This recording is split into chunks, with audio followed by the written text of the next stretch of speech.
The race is on, and despite Lewis Hamilton and Mercedes winning the first race of the season, Red Bull has had the edge on performance based on the evidence so far. But how confident can we be that this is how things will continue? And just how big a limitation is the low-rake concept for Mercedes and Aston Martin? I'm Edd Straw, and joining me to answer those questions and more are Gary Anderson and Mark Hughes. Well, hello Gary. I guess you're probably relieved to be enjoying your F1 retirement right now rather than scrambling around to learn the lessons from the first weekend. I'm sure you had quite a few stressful moments from your past life at this sort of time of year. Yeah, you're right there, Ed. I'm definitely enjoying it more than being there and taking all that pressure. You know, it's one of those sort of situations. You never know where you are until the first race, really. And I think seeing Mercedes come out on top, I think they know they shouldn't have really. But they did, and that gets them the 25 points, which is what it's all about. You know, points make prizes. So as long as you can grab them on a weekend when maybe you should only have maybe 18 or 15, then at the end of the day, you've done a better job than the rest. No matter what about the speed of the car. So the season has suddenly become, hopefully, 22 more races. And at the minute, Mercedes are leading it. But Red Bull, definitely have a faster car at this point in time. I was impressed that Mercedes themselves did, recover from a bad situation from testing. I mean, they were openly admitting that they were in trouble. I think they still are admitting it. But I think it'll change from circuit to circuit. The ride height thing becomes a slightly different thing, or this rake thing becomes a slightly different thing from circuit to circuit. So I don't think anybody could sit here and say, oh yeah, that's got the same story the whole year long. It's not like that. It really isn't like that. So I think we need to see 3 or 4 races to try and get a little bit of a trend through it from different circuits and see, how Mercedes can respond. Because I think they can respond. I'm not saying they just have to put rake in the car. I think there's ways they can put a decent bandage on it. And, we'll get into maybe a bit more of an in-depth technical discussion about it later on rake. I think it's just do this little bit here as a general opinion. But I think there's things they can do for sure. And obviously Aston Martin, they sort of took it up a little bit, but they had a pretty dismal weekend, to be honest, by the standards that they were expecting. It never really happened. And the Mercedes and the Aston Martin are the 2 cars that of the grid follow the same trend. I think Red Bull and some other cars have fairly high rake, and then the rest are all in between there somewhere, and they all accommodate it. So, as I say, maybe we'll get into a bit more in-depth technical reasons for it later on.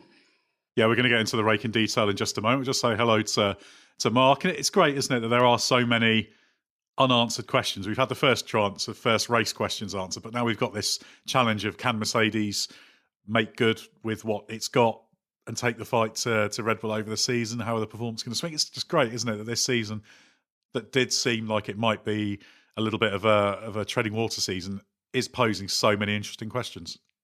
Yeah, it's terrific. And then we thought that it's what was billed as such a minor regulation change wasn't going to have much impact on the competitive order. But of course, the reality is proven very different. And even though in some ways it is just as you say, a treading water in terms of the cars and the concept of the cars ready for the all new Formula in 2022. From a competitive point of view, it's not at all. It's every bit as valuable as any other championship. So yeah, it's shaping up beautifully. Well, I can see, Gary, you can't wait to get into this. So let's take a look at the rake. Both Mercedes and Aston Martin, as you said, have pointed to the rule changes working against their concept. So based on what you've seen and your vast knowledge of F1 car aerodynamics, how big a limitation is it? Why is it such a big limitation? And what can they do to improve it? So that's about half an hour's worth of questions I've just asked you there. So we'll sit back and be educated now. Well, we'll just sort of start at the beginning, really, of why it's done. Most of these Formula 1 cars currently, low and medium speed, they suffer from understeer.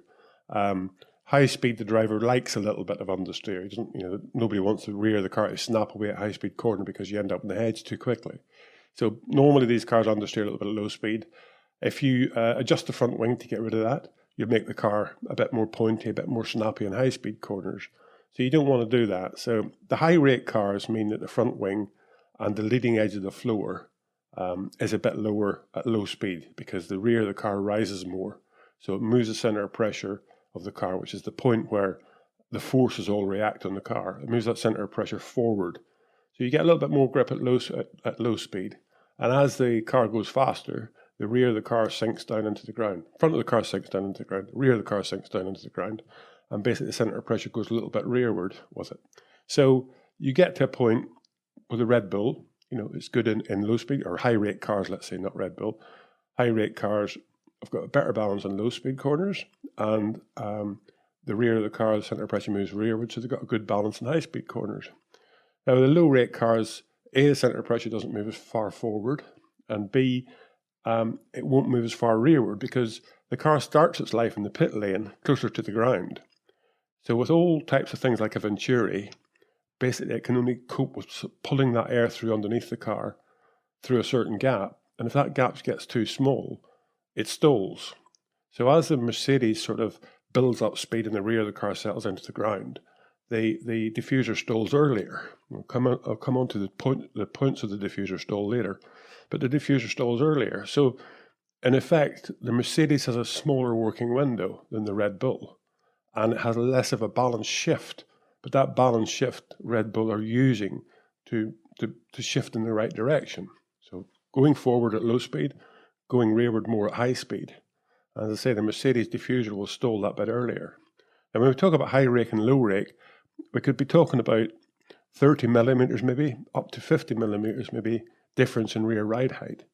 So as I say, the diffuser, let's say on the Mercedes, it starts off in the pit lane at 70 millimeters. The car might move, the rear diffuser might move down towards the ground at the rear axle by, let's say, 50 millimeters. And at 20 millimeters, that diffuser will stall. On the Red Bull, let's say it starts at 100 millimeters and it moves down 50 millimeters with speed and load to 50 millimeters. So that means it doesn't reach that stall. So Red Bull don't suffer from that same consequence in the diffuser of the airflow just not being able to feed through the diffuser sections. So Red Bull have a more consistent car. Mercedes have to run their car probably a bit stiffer, and I think we can see that. The Red Bull is very good over the curbs. The Mercedes isn't as good over the curbs. So they run their car a little bit stiffer to sort of close up that window, not allow the car the movement that the forces on the car really want to have. So how does Mercedes recover from this? Obviously, it's easy to say, well, just raise the rear ride height. Job done, away you go. And I'm sure they will push the rear ride height higher to the maximum they can. The area of the diffuser that stalls is the middle section. Each of these diffusers has, from centre line going outwards, they've got 3 splitters each side.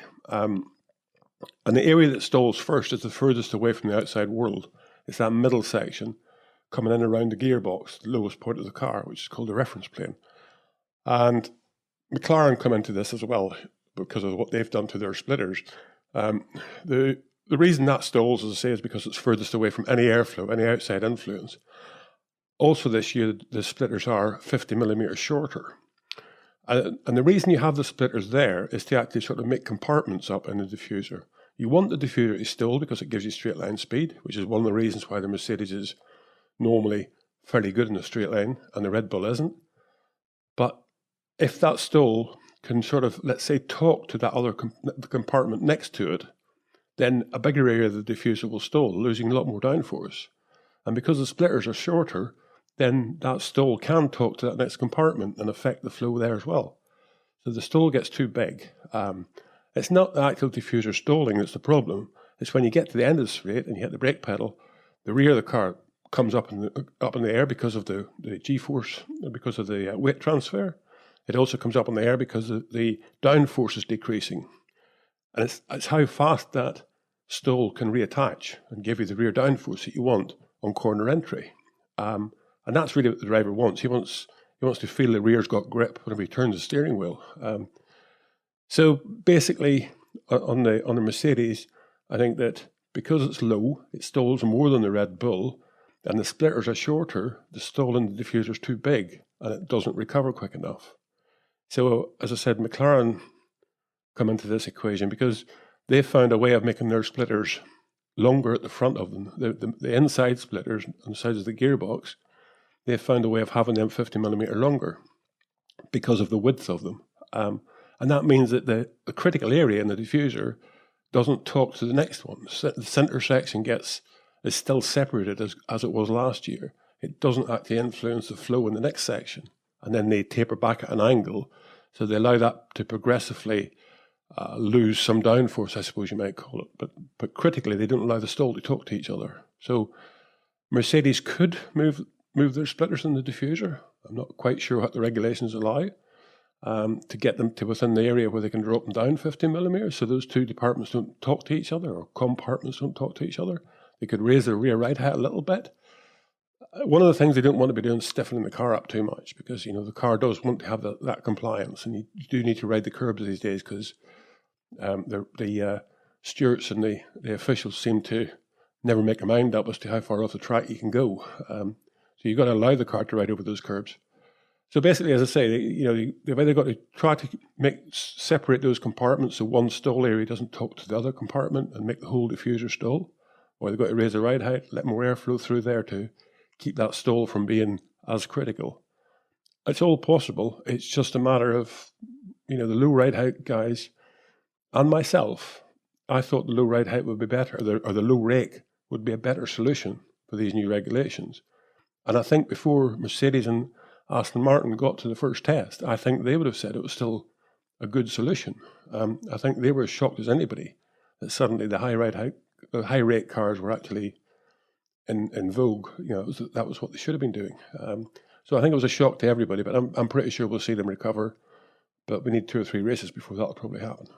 And Mark, when you look at this situation, we also have to bear in mind that Red Bull last year, remember when we spoke to Pierre Wacker and Paul Monaghan at the end of the year, they felt that their concept did have more potential than the Mercedes. So while the rule changes have perhaps further influenced that, I guess we shouldn't also discount the fact that if you get the high rake concept correct with more volume underneath the car, there is more kind of theoretical potential there as well. So we perhaps shouldn't see it as them kind of backing into this situation by luck as well, should we? Yeah, they were already on a very productive curve towards the end of last year. And okay, we knew that Mercedes had switched its development off after Spa, so a lot of people were assuming that closing of the gap that Red Bull made to Mercedes by the end of the year was because of that, and I'm sure it was partly because of that, but it wasn't only that. It was the fact that they'd understood the problems that the narrow nose had caused with their car, and they'd worked around about understanding it, and they were actually getting a lot more out of the car themselves, just in reference to themselves, than they had been earlier in the year. So that I think that understanding continued, directly into this year's car. And it's interesting what Gary's saying about the where you would expect the high and low rake cars to be strong and weak, because when you asked Mercedes where it was losing performance over the lap, it was basically 2 corners, and it was a turn 5-6, which is a quick right-hand kink going into left-hand kink going into a right decreasing speed right hand downhill, and 9-10, which is the fast kink approaching the downhill hairpin. And so, that balance change that Gary was talking about, that's desirable as the speed bleeds off, they were the 2 places on the circuit where the Merc was losing big chunks of time. But any corner where you just took the entry speed in and you sort of just went through that, like turn 11 or 12-13 or 14-15, high-speed aero, the Merc was every bit as fast as the Red Bull and every bit as hooked up. But if it had to do something that in the middle of a corner, either turn more or change speed, then it was in trouble. And that sounds exactly what Gary was talking about. Yeah, and we've also got the question that we've only seen the cars at one circuit, haven't we? So it's only Bahrain. That's a limited data set. So I guess, Gary, before we get into just how much gains could be made by Mercedes in correcting some of this disadvantage, is really working out how real we think that disadvantage is. We've got Imola up next. That has got some changes of direction in corners, some changes in elevation, etc. But again, not perhaps a typical circuit. So how definitive can our conclusions from this one set of data from one circuit be? Well, it's impossible, because every circuit starts at the start-finish line and they go round in a circle and come back there. And on the way there's some different varying corners from low speed to high speed. So every circuit will have its characteristics. I mean, if you take Ravazza 1 at Imola, where you come down the hill there and you brake hard and turn into Ravazza 1, that could be a tricky corner if the diffuser is stalling and not reattaching, because it will definitely have stall coming down that hill, and you definitely brake downhill. The weight transfer is higher. Everything's worse for the rear of the car, so that could be a corner to keep an eye on to see what happens there. As is going down into Aqua Minerale. Those are corners where it could highlight Mercedes' problem, but it is not black and white by any means. Everything is about trying to get the maximum out of all the aero surfaces on these cars, and the harder you work them, the more critical they become, and the more you've got to manage them. So, again, as I say, 3 or 4 circuits. Let's have a look at the overall sort of package as to who can get the best out of it. On any given day. I think, it looks like at the minute the Red Bull have 2 tenths, 3 tenths or something. But, if you wind the clock back a little bit, and we all sort of said that the Mercedes press release was one of the good ones. We had some strange press releases, but the Mercedes press release was one of the good ones. Their car release as such. And again, taking Aston Martin and all the talking they did, there was a lot of it during that car release.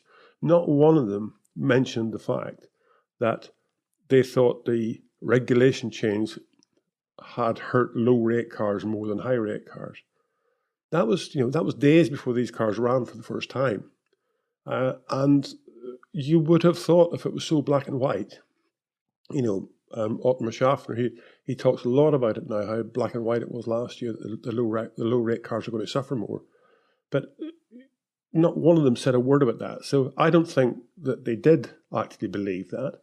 I think they believed they were on trend with everything else. That, they were going to do a good job and come out running from the on the first race. But they didn't do that. So it's after the fact that they're learning as well. So I think that we have to give them time to sort of recoup from that, I suppose you might call it. I mean, Vettel had a troubled test, didn't get the laps in.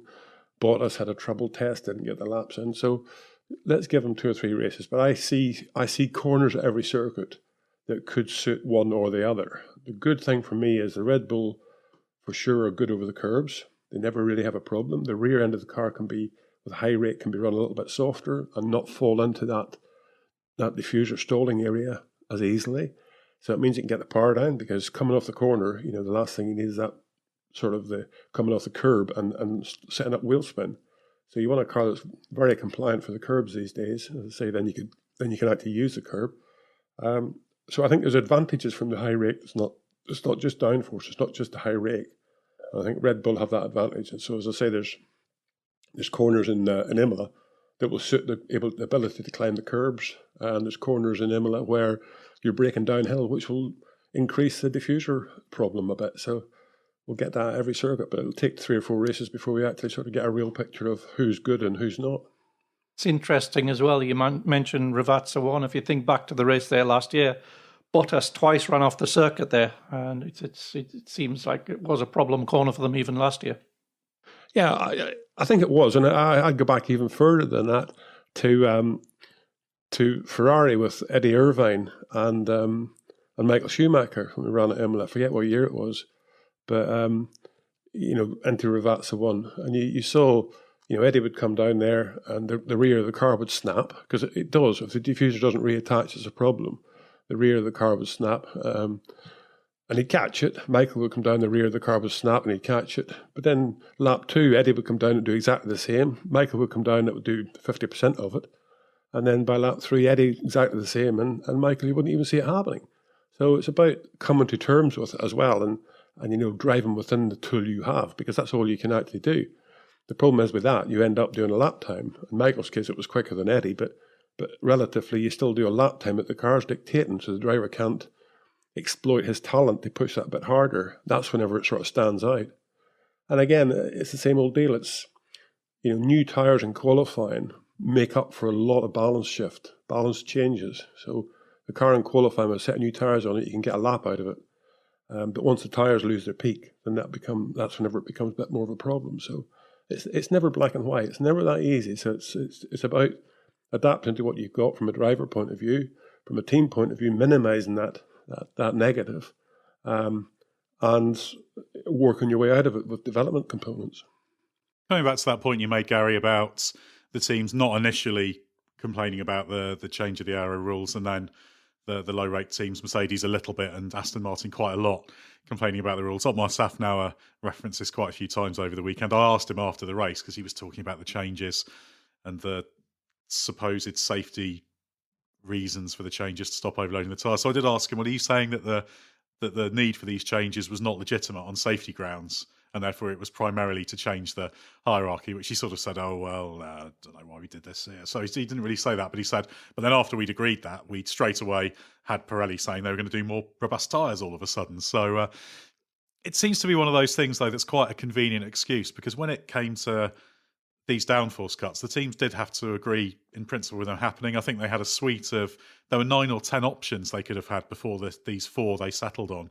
They all had an input. So, Mark, do you think we should have any sympathy for Aston Martin and Mercedes when it comes to these changes, tripping them up? Or should we say, well, yeah, the rules have changed, but also you did have a concept that in terms of the amount of air volume under the car had less potential than some of the other ones. And, you know, your concept did have a fundamental limitation in it that you dealt with okay before, but this just tipped the balance and you've just got to live with that.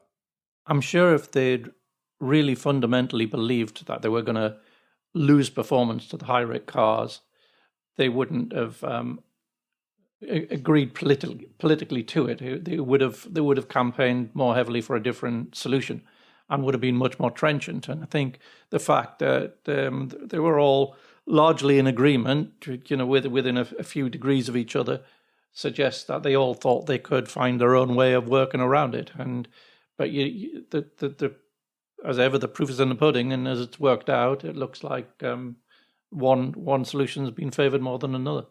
Yeah, if you just take the underfloor in itself, there's 2 main low pressure areas. One is around the leading edge of the floor at the front, just behind the bars board area, and one is where the diffuser starts, around about the front of the rear tyre, where it starts to kick up. Now, those 2 work independently, but they talk to each other over that big flat surface area of the floor. So the whole thing's got low pressure area, but the peak low pressure is at the leading edge of the floor and at that kink. And basically all that stuff around the front of the floor, the outside edge, means that front corner works as a little bit of a diffuser in its own right. It gets caught up with that airflow through the undercut side pods and whatever. And then the diffuser works more over the whole floor in its own right. So when the diffuser stalls, it's that peak low pressure area that's just about the front of the rear tyre that gives up first. The other part of the front of the floor will probably still be developing, 95% of what it was developing. But the rear diffuser, the floor area there, could suddenly lose 50% of what it was generating. So that's where the big balance shift comes for the teams. And I think that should be able to be seen fairly early on. As I say, I was adamant before this all happened that the low-rake cars would be better off because they just got less gap to the ground for that leakage to be more down the sides of the floor. But in reality, I'm standing up, put my hand up and say I was wrong.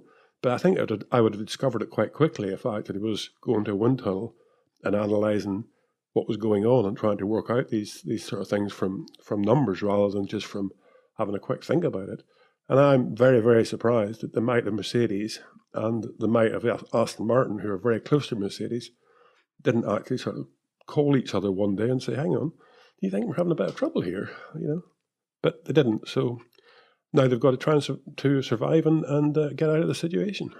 And in terms of getting out of that situation, Gary, how much can Mercedes in particular hope to get out of it, and how much is it just make the best of what they've got? Because as you mentioned, they can try cranking up the height of the rear a tiny bit, but only the aero surfaces are free really now at the moment. You can change them, you can change the diffuser around a little bit, but your suspension's all set, your external and internal parts, you can't change any of that. So even if they wanted to, they couldn't dramatically change that rake. So if you're the technical director at Mercedes, if you're sat in James Allison's office, are you thinking, right, we've just got to set the higher rake stuff to one side and just say, right, we are going to find a way to get the most out of what we've got, and then hope that if there is a disadvantage there compared to the Red Bull, which does appear there is a disadvantage, we've just got to back ourselves, to execute better, which actually they did on the Bahrain weekend. Do you think that that's the way they have to go? I think it's the way they have to go for the meantime. Just imminently, there's no big quick cure. I mean, they've got a lot of data from the race in Bahrain. So, and they know there's no hiding places. In qualifying, that was the pace. The fuel loads would be the same, all that sort of stuff. They're rolling new tyres at the same time, blah, blah, blah. So there's a good black and white there to sort of realise the true speed of the car. And then the race, if you look very, very closely at the data, you'll get some data as to how the tyre degradation worked out with both Red Bull and themselves. So they'll have a lot of data to work for, and I expect them to be in a better position in Imola, just from the fact of using that data to improve themselves a little bit and move themselves into a slightly better window somewhere.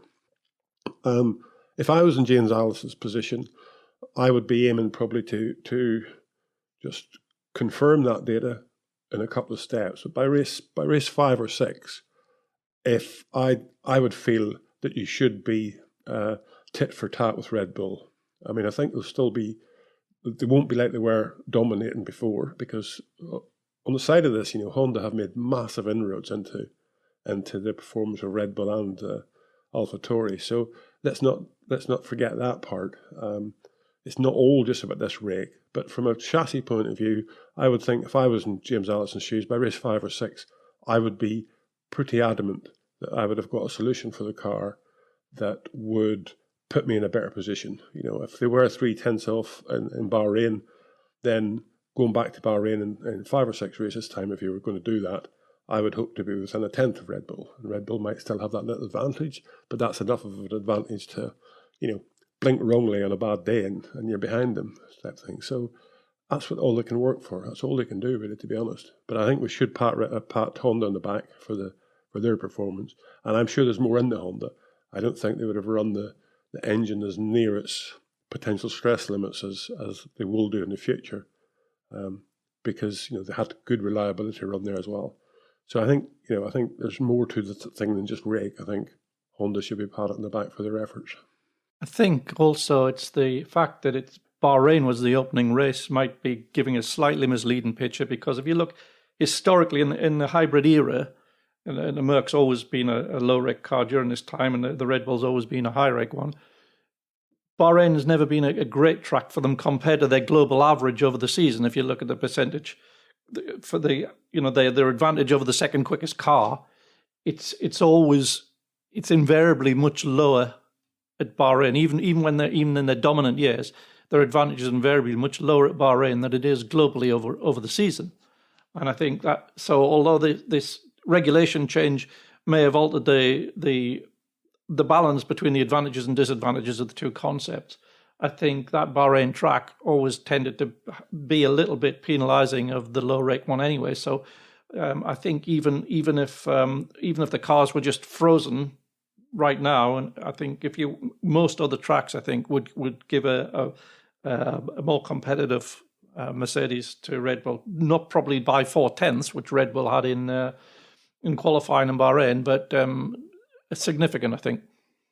Yeah, if you just take the sheet sided, I mean, based on the fact that Bahrain was quite late in the 2020 season, and the fact there was 3 days testing at the beginning of 21 before the first race, you would have said that late last year, Mercedes, Red Bull, and whoever had got the best out of their cars by that point in time. And for the race this year, you would have think that Mercedes and Red Bull and whoever have got the best out of their new car, because they had 3 days testing at that same circuit in similar conditions and all that sort of stuff. But yet, Mercedes and Aston Martin lost 2.1 and 2.2 seconds relative to their performance at the end of 2020. And Red Bull and AlphaTauri lost 1.3. So, all being that it's small numbers, there's still 0.8 to a second of difference in the loss to that one track.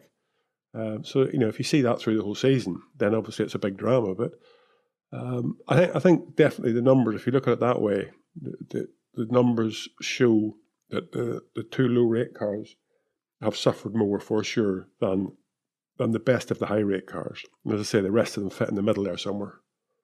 This creates such a great setup for the season, though, doesn't it? Because we've got two slightly different car concepts. Therefore, there will be performance shifts depending on the circuit characteristics. Both Mercedes and Red Bull have got a great driver in them. So it's potentially going to become one of those seasons that we don't get as often as we'd like to, where we've got two teams with a genuine, close to equal championship chance, shall we say, with two great drivers. So it really could, what we saw in Bahrain with it being so close, either Hamilton or Verstappen could have won that race. That could be the story for the whole season, couldn't it, Mark? And although we've only got one circuit's worth of data to go on, just the possibility that we could be on for that kind of season is exactly what Formula One needed. And it'll be a great test of both Red Bull and Mercedes, won't it be? Those are the two teams that have had the most recent spells of dominance. So it's going to come down to the strategy decisions, what the drivers do, the teams and how they approach their technical development, how they balance up next year and this year as well. And of course, you can give yourself a bit more aero development for this year at the expense of next year. So in a way, it's also the worst thing for those two teams because they don't want to have to even think about compromising next year to fight this championship battle. But then they're staring down the barrel of a really competitive championship fight. So there's almost no right decision to make in that situation, is there? You've got to give somewhere. Exactly that. Yeah, it's beautifully poised. It's everything we were hoping for pre-season, really. That's how it seems. Obviously, a very small sample, as you say. But it's put into sharp focus. I mean, we talked about this in one of the podcasts before the season. If the two cars were evenly matched, what demands it would put on the teams and the drivers of those two teams, and we saw that perfectly, didn't we? We saw that the lack of Sergio Perez in Q3 was a very significant handicap for Red Bull strategically, because it was one car against two, and the way Mercedes was using Bottas as a strategic tool to help Hamilton's race, and Red Bull didn't have a way of countering that with their other car. So there's that. We also saw. We'd always characterize Red Bull as the more aggressive strategically, because they could always afford to be, because they were so far clear of third, and if they were behind, why not go aggressive? But we saw Mercedes in that position this time, and Red Bull having to be conservative strategically. So it's completely changed the dynamic. Just those few tenths of difference between the two cars has completely changed the dynamic and the shape of the races, and it's much more interesting. If it stays like this, it's set to be fantastic. And that was because Mercedes won that one against the odds. You got to say, it was a slower car on the weekend. It's a particularly valuable victory, that one, because I think when you come to start adding up the points towards the end of the year, that when winning a race when you shouldn't have won it, that those sort of races are going to be quite decisive. So I'm not saying that Red Bull can't do the same. I'm sure there's going to be races that Red Bull end up winning that they shouldn't have won as well, because if it's as close as it looks. But those sort of victories are going to be very valuable in terms of championships. Just, Ed, there's a couple of things you said there that I would obviously like to see improve. One is, you said each team has a driver. Well, obviously, that's Hamilton and Verstappen we're talking about, and we need more drivers there that are being competitive to just get that mix right. We need Bottas and we need Perez to be up there at least. We'd love to get another team there as well, so there's a bit more of a mix, because if it's a dynamic of a two-car, two-driver show every weekend, that's not enough, I don't think, to really optimise it. But the other thing is that you're saying about aero development this year as opposed to next year. One of the things you've got to be very careful of is that this rake thing is not about aero development. This is a basic fundamental of what you develop. So now there's a team sitting in the pit, or a couple of teams in the pit lane now, that will change their direction, because next year's car will have rake in it as well. This rake isn't being done away with. It's a totally different car, totally different package, totally different underfloor. If anything, even more important next year, because the underfloor is going to be a bigger downforce reducing device than it is this year. You won't have the same sort of stall characteristics because of the way that the underfloor will be. You won't have these two peaks of low pressure at the front of the floor and at the back of the floor. It'll be a more consistent underfloor, low pressure area, but you still will suffer from the same sort of things. So in effect, as I say, you don't put a sort of breeze block in the wind tunnel and start carving it up and making a racing car out of it. You put a concept in the wind tunnel and you start optimizing it.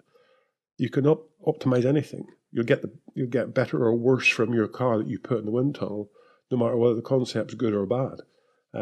It's just the fundamental car needs to be right to begin with before you get the optimum out of it at the end of your development program. So I think Mercedes and Aston Martin need to spend some time on this year's car to find out the solutions to A, bandaging it or fixing it or whatever, because it will bleed into next year's car's fundamental decisions as to what the concept is.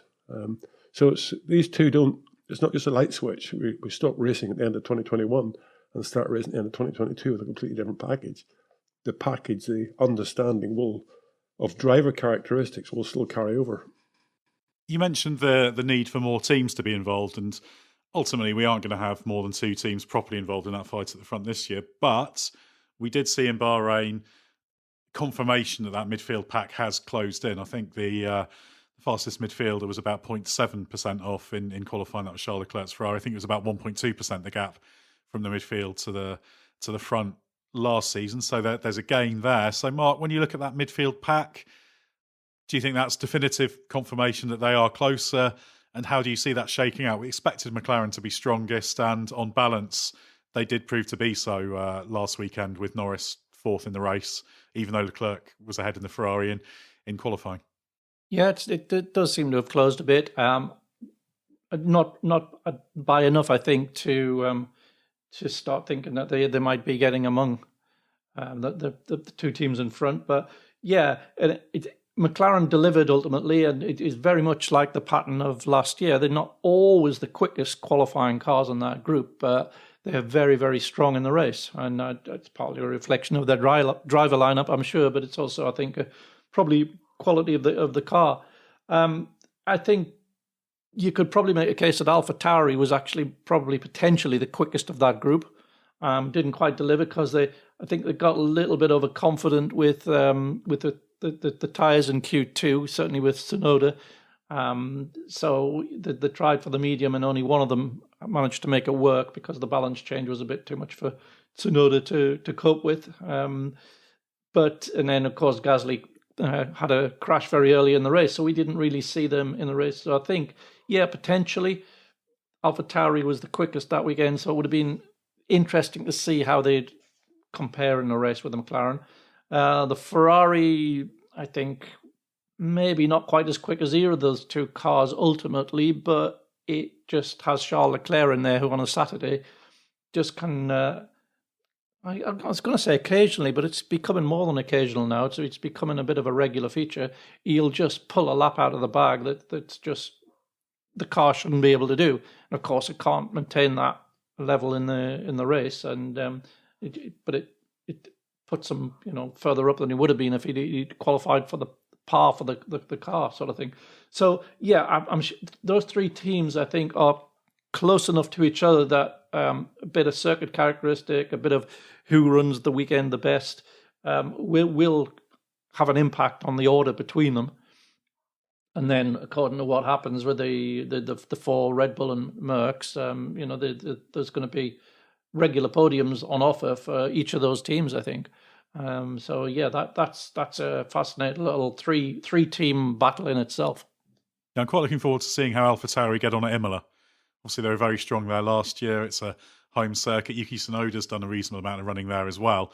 Obviously, he got in the points in his debut, but he was briefly down in 17th at one point early on in the race. So he had a lot of work to do to get up into the points and needs to qualify better. But that lower part of the midfield is the harder one to call because obviously we saw the Alpine with Fernando Alonso qualifying 9th. I think that was a little bit of an over performance. I think he got closer to the maximum of the car than a few others did. The Aston Martins in that group. I think the Alfa Romeo is capable of being there. We saw how close Giovinazzi was to Q3, and I suspect their driver lineup might hurt them a little bit there. Giovinazzi's a little bit erratic. Raikkonen tends to execute the races pretty well, but lacks that edge in speed. So I do see it as a little bit of a 2-tier midfield, even though the gap between the 3 that I perceive at the front of it and the rest of them is actually pretty tiny. How do you see that one shaking out, Gary? Well, yeah, it's difficult to see it all closing up, to be honest. I think, at the end of the day, I've got my numbers here, my percentage numbers, and again, they're all derived from just one race. And Mercedes were, 0.4% away from Red Bull in qualifying. That's true pace of the car on new tyres and on low fuel.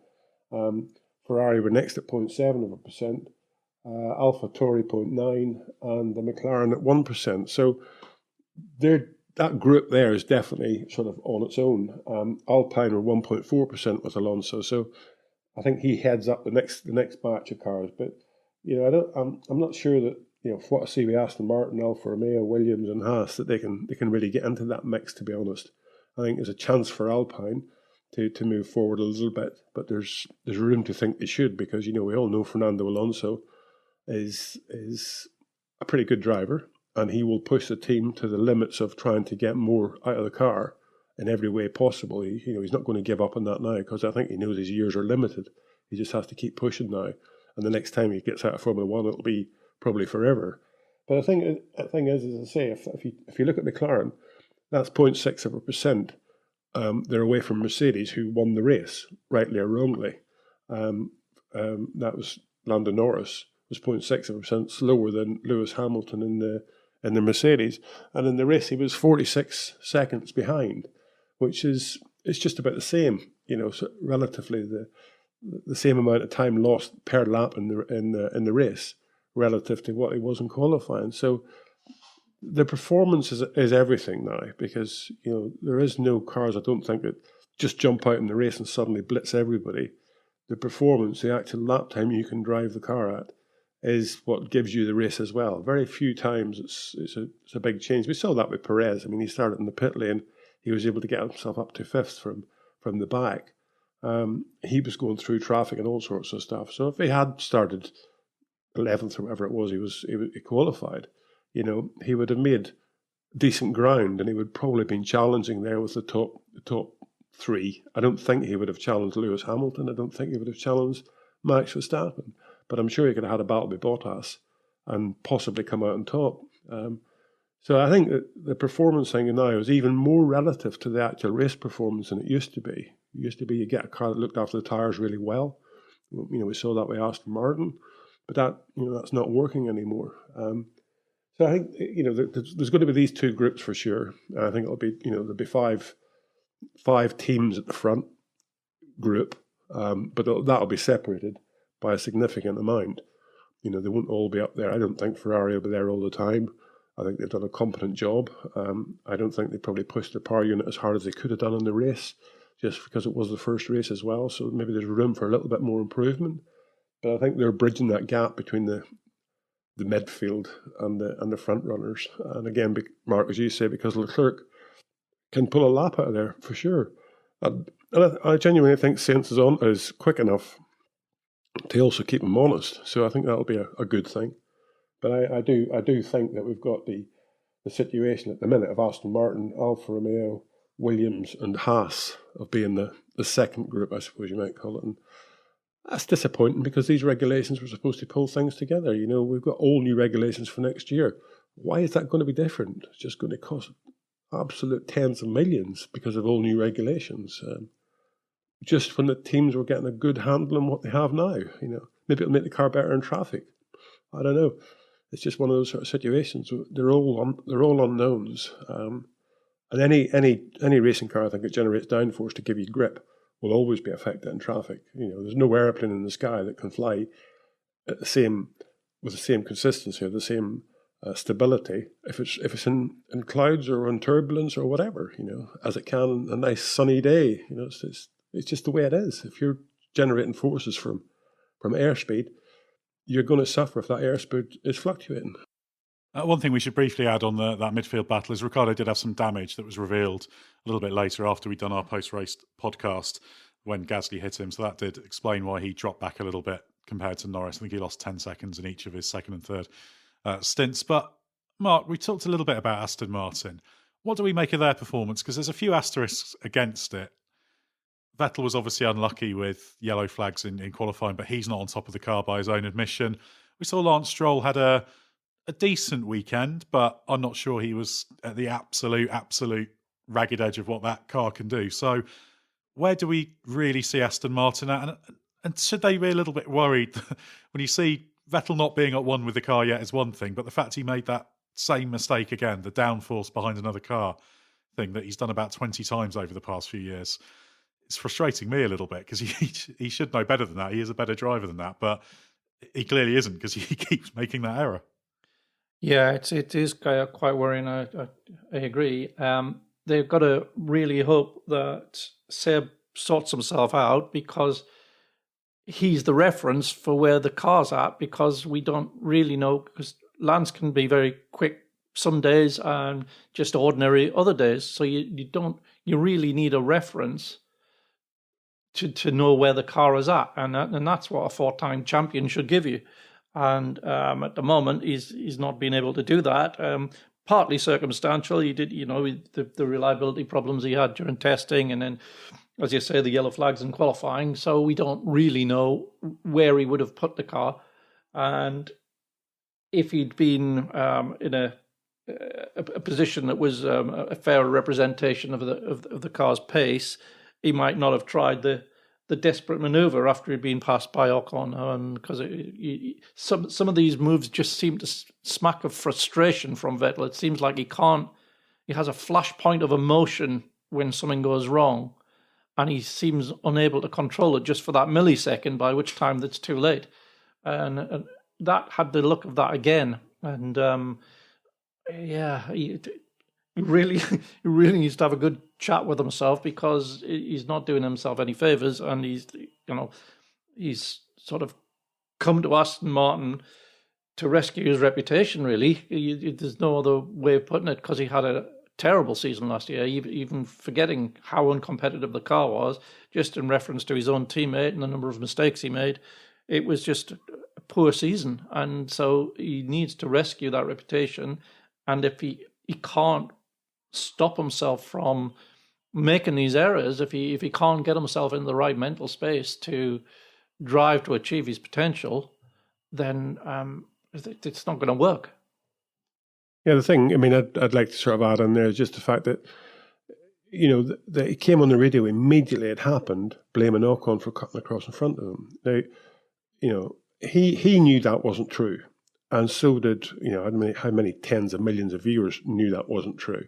So basically, in front of all those people, he just was making an excuse for himself for what happened as quickly as he physically could.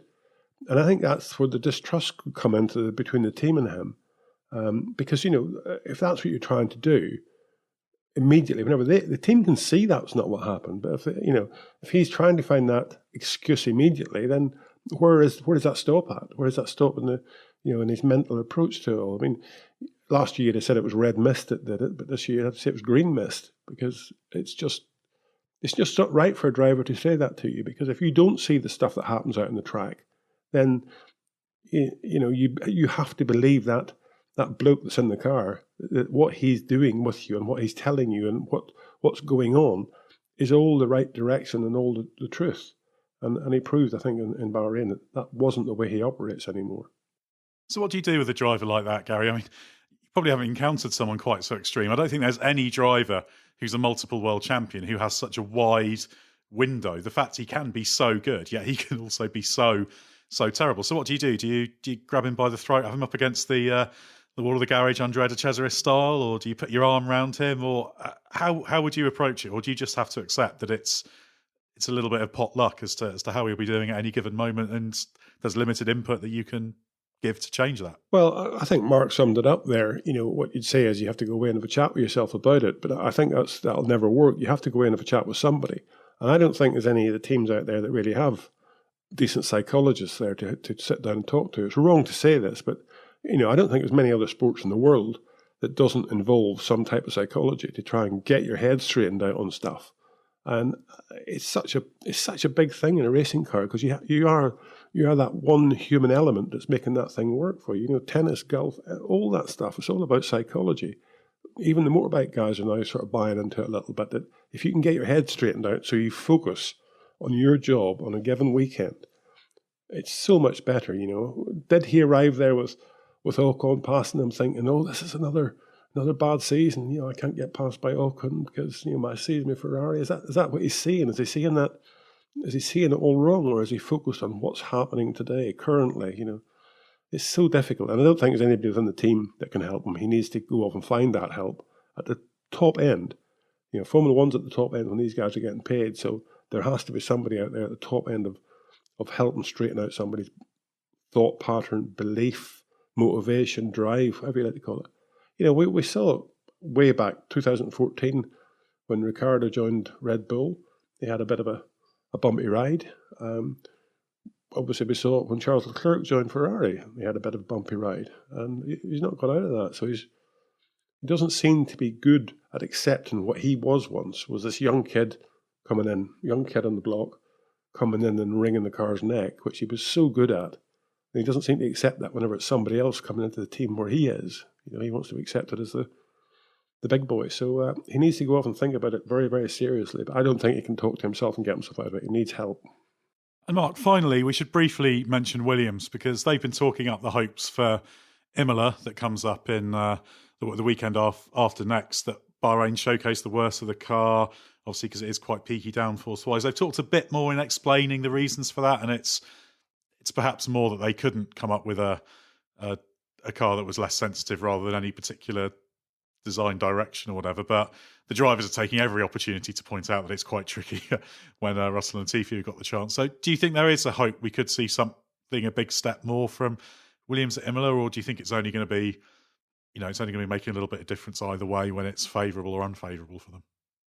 Doesn't look as though they're close enough for a good weekend to get them into that territory. It looks like it's going to take a sort of one of Georgia's very special laps to maybe put it there in qualifying, but it won't be able to maintain that pace in the race. That's how it looks. It doesn't look to have the consistency of any of the three, even the Aston if you compare Lance Stroll's race, it just the Williams doesn't have that sort of consistent pace. It's nowhere near the Alpine. It's not close enough to the Alpha to really be able to envisage it, even if at a more appropriate track to its traits. I can't say it. It looks like it's in a no man's land. It's comfortably clear of Haas, but it looks like it's in its own little place, and how close it gets that group ahead will just depend on the circuit traits, I think, and the circuit layouts, and what George can do in qualifying and how long he can keep it in the place that he's qualified it at. I guess, Gary, this just highlights where the weakness of the team is. We know Williams, aero-wise, has been struggling for a while, and when they're trying to push and, as you've talked about in the past, work the aero surfaces harder, they just don't have the overall control and subtlety to do it at the level of the midfield teams. Yeah, I mean, it's like optimizing an aero surface. It takes time. You've got to give time to that. You can come up with some type of thing. Let's say a turning vane or whatever, and you might go to the wind tunnel with a gizmo that you're going to put on around the barge boards or anywhere, and you'll play around with its angle or curvature or height or whatever, and you may have sort of 4 or 5 derivatives of that component, and you'll try each one, and you'll get a little bit of benefit from moving it, up 20 millimeters or twisting it by 2 degrees or whatever. You get a little bit more benefit from doing exactly the same again. And then if you move it the next 2 degrees, it all falls down. It doesn't work anymore. So you can go back 1 degree and it all lights up again. But that's too close to the critical limit. You have to then back it off a bit more. You have to accept that you're going to give up a little bit because that working window will be a bigger working window. So, if your optimum is at 5 degrees to the car, straight line or whatever, and at 6 degrees it falls down, you don't want to set it at 5 degrees because it's too close. You have to set it at 4 degrees, and you're giving up a few kilograms of downforce generally, but it will be with you all the time. So that all takes a lot of time though to sort of optimize. So you'll get a lot of times that the management in the wind tunnel will push you. The management of the company will push you very hard to come up with peak numbers. But the driver cannot drive those peak numbers. He will always make an error with it, so you don't get it out of the lap, or you have to be very lucky to put a complete lap together. It can happen in qualifying because obviously you got good tyres on the car, fresh tyres, and that makes up, as I said earlier, for quite a lot of aerodynamic instability. But come the race, when they sort of lose their edge, then that's whenever it all falls apart and you go backwards. So you've got to just get yourself to a position where you accept the fact that, you're going to throw away some downforce a little bit, but get consistency in the car. And that'll give the driver more motivation. And the driver can go out and find you a 10th or two if the car is stable and he can exploit his talents. So I think Williams haven't given the time to optimising their aerodynamics within a nice working window for the driver. They've tried to get the peak numbers to look pretty good, and they need to change that philosophy. It does look like it's going to be a fairly long, hard season as a consequence. Well, thanks very much, Gary Anderson and Mark Hughes, for your insight. Do head to therace.com and don't forget the hyphen, because there's loads to read there. And if you'd like to hear more from Mark and Gary, they're both on the latest episode of the Bring Back V10s podcast, answering listener questions about everything from Justin Wilson and Nigel Mansell to Ligier's copycat car and the Williams FW14B. And as usual, do take a look at our YouTube channel. Simply search for The Race. Thanks very much for listening. We'll be back soon with more from the Race F1 podcast.